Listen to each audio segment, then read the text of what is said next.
Today is Wednesday, June 2nd, 2021, but I'm stuck in the 70s, so let's take a look at what was going on in the 70s on June 2nd.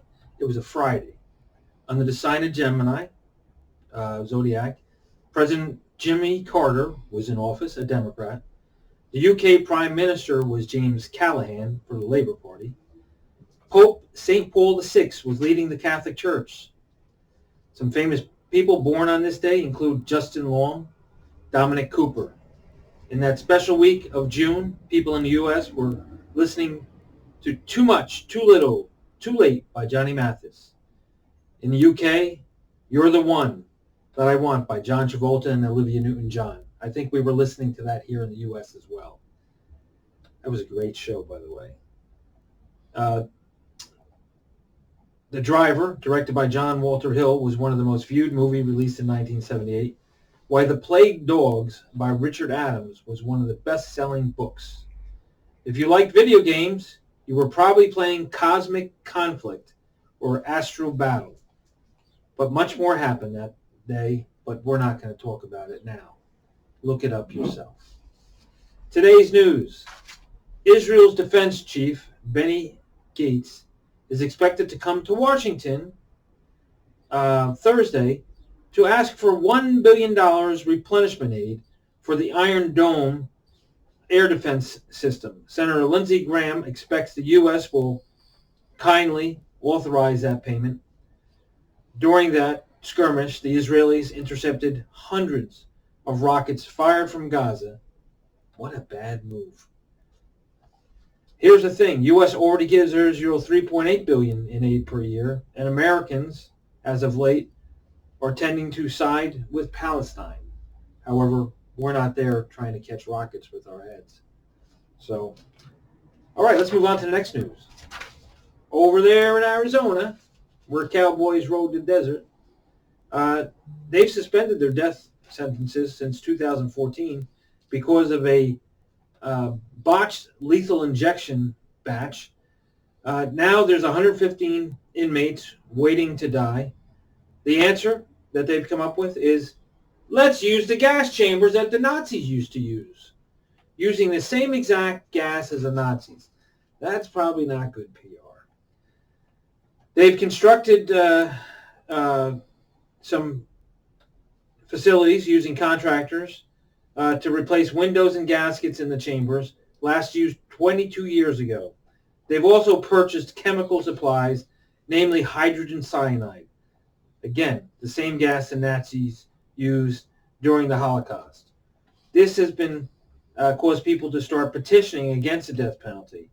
But those sentenced to death are given a choice of how to die anyway. Isn't that sad in America? Isn't that sad anywhere that we choose when people die? That's just my opinion. I'm sorry to give it to you, but woof, that scares me for people that might be innocent, although most of the people are not. Second person to plead guilty in the so-called storming of the Capitol. Paul Allard Hodgkins pled guilty to one count of obstructing an official proceeding in the U.S. District Court of Washington, D.C. His charge can carry a maximum of 20 years in prison, but realistically, he will do something like 15 to 21 months. Only one other person has pleaded guilty. Now that was an exciting time on that day on January 6th. I recall watching the video from CNBC, and I saw a bunch of people standing in front of the Capitol. Now, for myself, living on the coast, I just hope we have better defense in case we have a real enemy that comes into our country and tries to attack us. Because if the Capitol Police represent our military strength, oh my God, we're in trouble. Anyway, let's get back to business. Germany got angry with Russia. They wouldn't let the Lufthansa planes land in Russia. So what did Germany do? Cut off Russian air traffic back to Germany. However, now that's been resolved, and the people are now able to fly to Russia and fly to Germany. I wonder what really went on. Wow. South America's got a lot of problems with COVID, and it's increasing more and more. Although in U.S. and Canada, we're not having as big a problem here anymore. That's a good thing. But kind of confusing how things move and attack different countries at different times. Over in Southeast Asia, they're making some super duper horror films. You got to take a look at them because they're gruesome. Something that you may like and get scared of on a Friday night with pizza and a beer. AMC, speaking of movies, is now a $30 billion company. Market cap in January was $400 million. I guess the movie business and the popcorn prices will probably come down since they're worth so much now. But one thing that was very interesting about AMC is they put together a way for investors, people like you and I, to communicate with the company.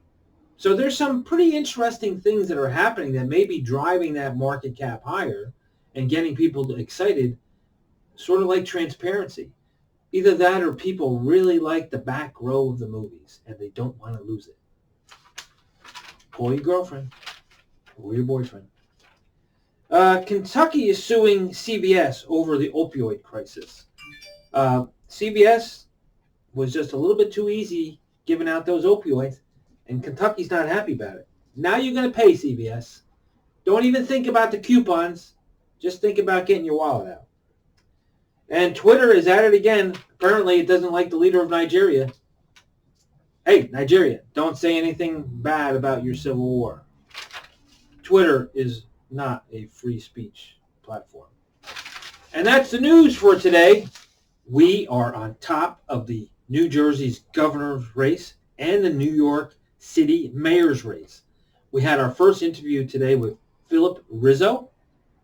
And you want to catch our podcast and catch the feature story about what's happening in the governor's race or not happening. This is important. Phil Murphy is being challenged by 4 Republicans, 1 socialist, and 1 libertarian. If you guys are listening out there, don't be alone and away from Phil Rizzo. He gave us a nice interview. You should do the same. Thanks so much.